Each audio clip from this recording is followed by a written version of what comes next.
Tá exagerando. Nada a ver. Isso é religiosidade. Quem mais já passou por isso? Eu ouvi muito. Infelizmente, a maioria das pessoas que diziam isso hoje estão desviadas. Com esse vídeo eu quero dizer que a apostasia ela não acontece do dia pra noite. É todo um processo. Vem a fundo comigo nesse assunto para nunca mais ser enganado, em nome de Jesus. A apostasia é um termo grego que significa calmo, sereno de espírito, moderado.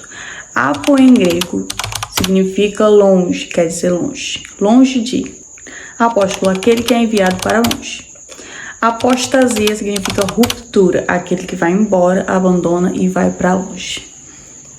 Paulo, ele pegou essa palavra e cristianizou ela. Quis dizer que sai sem ter ido, molda a religião. Paulo disse que as pessoas darem ouvido a um evangelho falso, carnal, libertino, que atendesse às suas expectativas pessoais e que se opõe ao evangelho. Eu pensava que todo mundo virava ateu. Você pensava também, né? Eu também pensava. 2 Timóteo 4 diz: porque virá o tempo em que não sofrerão a sã doutrina, mas tendo comichão nos ouvidos, amontoarão para si doutores conforme as suas concupiscências e desviarão seus ouvidos da verdade, voltando às fábulas. Ficou bem claro aqui nesse versículo que pessoas que passariam a seguir líderes falsos, aqueles que digam que eles querem ouvir. Já vemos muito hoje, por exemplo, na doutrina do egoísmo, onde o homem ele é o centro de tudo, o que importa é você.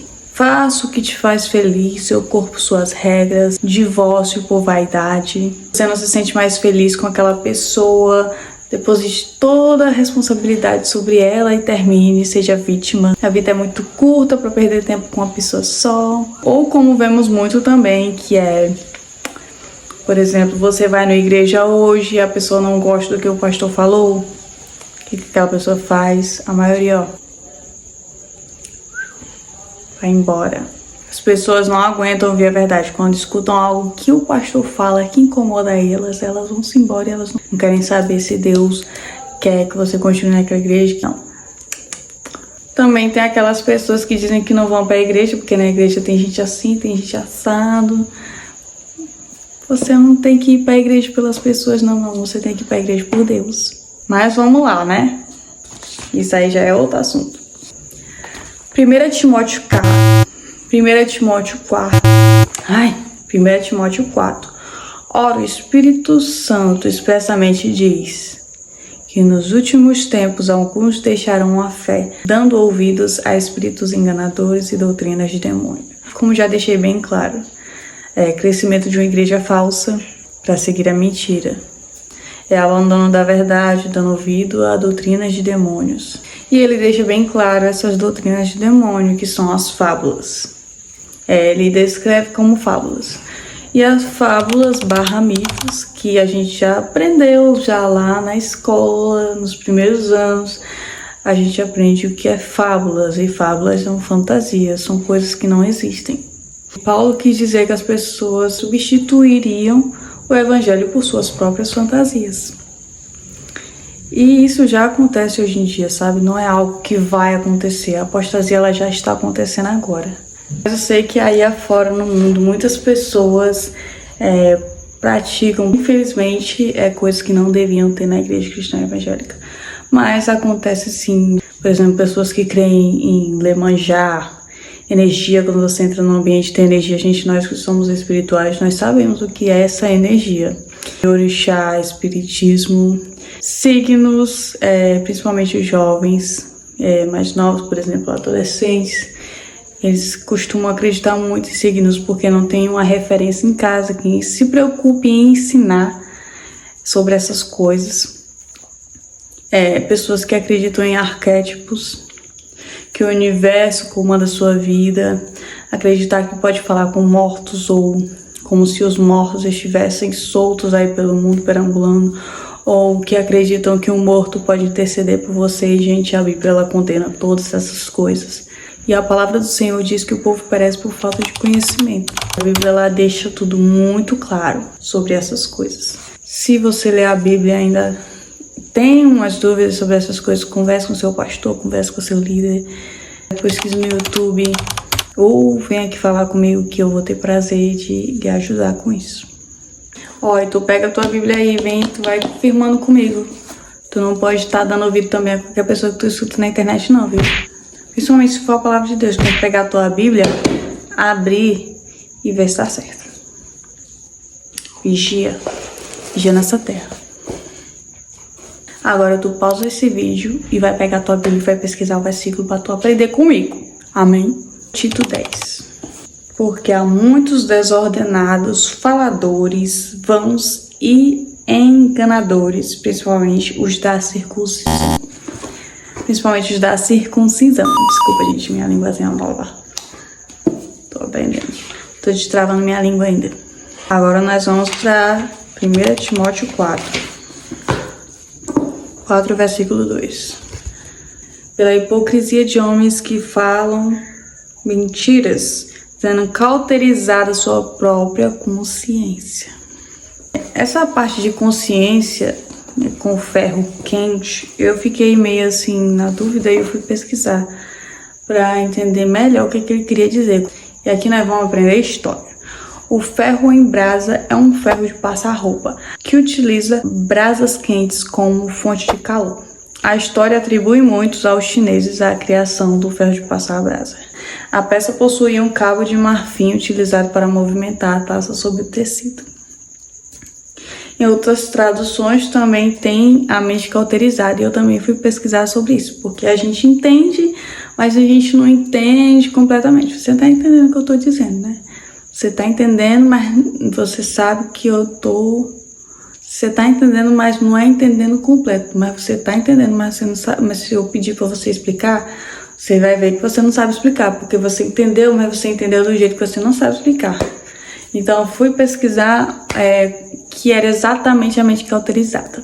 E a mente cauterizada refere-se a uma condição espiritual em que a pessoa se sente insensível ou indiferente às coisas de Deus. É como se a consciência estivesse queimada. Então, as duas traduções, elas se complementam perfeitamente. É literalmente um ferro em brasa quente, como se a consciência da pessoa estivesse queimada e não correspondesse mais aos estímulos morais e espirituais. Nisso eu me recordei de que eu vi muitas pessoas se acostumarem com o pecado a ponto de não incomodar mais. Começa, é só uma fofocazinha, é só um decote, é só roupa colada, uma roupinha curta. É só uma mentirinha, essas musicazinhas seculares, só uma musiquinha de amor, não tem nada pesado, olha que letrazinha suave. Eu ainda vou trazer um vídeo aqui pra vocês sobre canção, sobre música, o quanto isso é poderoso. E não é bom você ter na sua vida músicas do mundo, você sendo cristão. E eu já fui uma pessoa que tentou enganar a mim mesma. Tinha pecados que eu pensava, mas isso não tem nada demais. Chegou um ponto que eu me sentia afastada de Deus. Eu não conseguia acessar a presença de Deus. E ele me trouxe à memória aquele pecadinho que por muitos aí é conhecido como pecado de estimação. E eu pedi pro Senhor me purificar e tirar toda a sujeira, tudo aquilo que me impedia de acessar, sabe, a presença de Deus. E eu convido você a se derramar aos pés do Senhor, confessar os seus pecados, se envergonhar das coisas que você aceitou na sua vida e que não deveria ter aceitado, que você sabe que é errado. Escolha a liberdade em Cristo e escolha crescer mais nele. E ele vai te ajudar a crer nisso. Não se conforme com o pecado. E eu espero que através disso os seus olhos espirituais tenham sido mais abertos e que isso possa ter sido edificante e tenha abrido mais os seus olhos. Muitas coisas a gente acha que já vai ser lá pro futuro, mas já estão acontecendo, então isso é um alerta muito grande. São coisas que infelizmente já tem dentro das igrejas. As pessoas já estão com a mente totalmente cauterizada pelo inimigo. E você vê que hoje é muito difícil você pregar o evangelho para uma pessoa, porque a pessoa já tem toda uma opinião. É muito difícil uma pessoa aberta a te ouvir, a querer aprender com você, e principalmente quando se passa pro evangelho de Cristo. As pessoas têm se fechado muito, é algo nela mesma, o inimigo já dominou aquela mente. Então é só o Espírito Santo mesmo, intercessão, oração, jejum para aquela pessoa. E eu lhe digo, não desista das pessoas, porque assim como você, elas também precisam de Cristo. E eu quero finalizar esse vídeo com um texto de um livro Metanoia, do J.B. Carvalho, que é muito bom e eu vou deixar aqui para vocês ouvirem. O Deus desse século cegou o entendimento dos incrédulos para que não lhes resplandeça a luz do Evangelho da glória de Cristo, que é a imagem de Deus, 2 Coríntios 4, versículo 4. A palavra cegou é tufos, que significa névoa, assim como a neblina que embota ou escurece a mente.